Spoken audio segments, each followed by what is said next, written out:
So hello guys, welcome back to our YouTube channel dream boys 94. So ఈ రోజు నేనైతే secret పూజ ఒకటైతే శివుడికి అయితే ఉంది.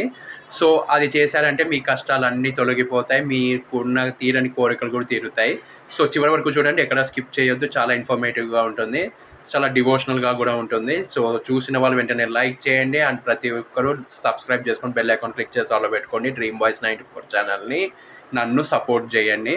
ఇలాంటి వీడియోస్ నేను మళ్ళీ ప్రతిరోజు తీసుకొని వస్తుంటాను. సో ఇంక లేట్ చేయకుండా వీడియోని అయితే స్టార్ట్ చేద్దాం, పదండి. సో గైస్, పొద్దున్నే మనము ఖచ్చితంగా బ్రహ్మముహూర్తంలో అయితే లేవాల్సి ఉంటుంది. లేచిన తర్వాత ఎప్పటి నుంచి లేవాలి అంటే 4 నుంచి 6 లోపు మనమైతే లేచి ఆ టైంలోనే మనం రెడీ అయిపోయి అంతా చేసుకొని మనమైతే పూజ ముగించాల్సిన అవసరం అయితే ఉంటుంది. అప్పుడే ఫలితాలు చాలా అంటే చాలా బాగా వస్తాయి, కోరికలు కూడా తీరుతాయి. సో చివరి వరకు చెప్తాను, ఎక్కడ స్కిప్ చేయొద్దు, పూర్తిగా చూడు. సో మనము తలంటు స్నానం చేసిన తర్వాత శుభ్రమైన వస్త్రాలు అయితే ధరించాలి. తెలుపు లేదా లేత రంగు వస్త్రాలు అయితే ధరించాలి.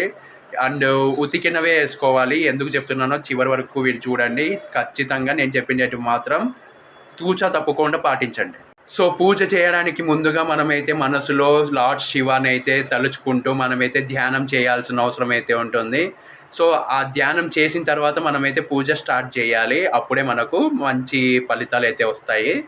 ఇంట్లో అన్నా లేకపోతే దేవాలయంలో అన్నా శివుడి ముందు మనమైతే దీపం వెలిగించి మన కోరికలు అయితే కోరుకోవాలి.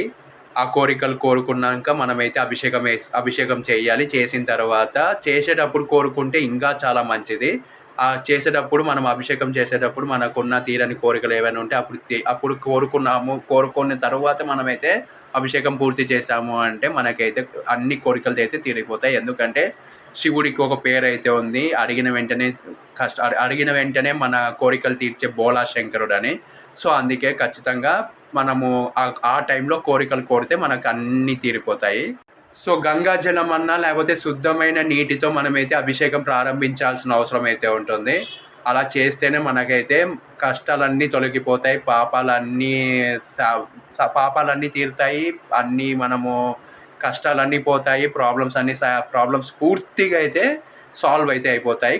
మనం కోరుకున్న కోరికలు కూడా తీరుస్తాడు దేవుడు.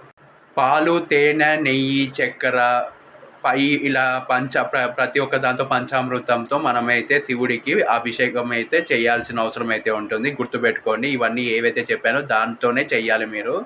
ఆ తర్వాత స్వచ్ఛమైన నీటితో మనమైతే శివలింగాన్ని శుద్ధి చేయాలి.